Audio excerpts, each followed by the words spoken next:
Hey, this is Yogeshkumar Rathod. I welcome you all to my lecture on Hyderabad.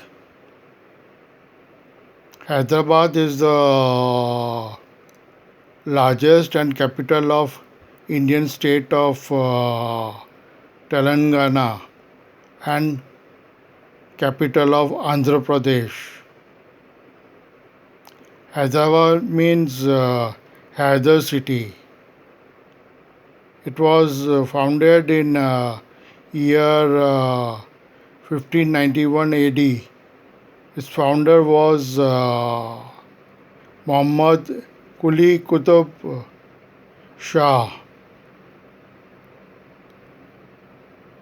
It was known by City of Gardens and later on acquired the name Hyderabad. I'll give you more information later. Thanking you.